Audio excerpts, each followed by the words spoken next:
Speaking of Alpha Energy, you went at the Secretary of Defense in a hearing a couple of days ago over whether or not he'd have the courage to say no to Trump like Mark Esper did when it comes to military and going after American civilians.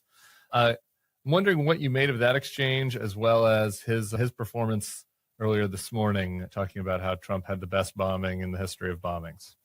Yeah, I think I get particularly agitated about this because I was at the Pentagon for 7 years. I was a CIA officer before then, but I know how much is riding on a Secretary of Defense. Things that happen in the dark of night that no average citizen even sees, and how consequential that role is.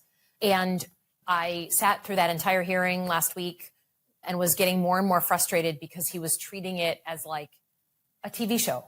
It was Fox and Friends. Yeah.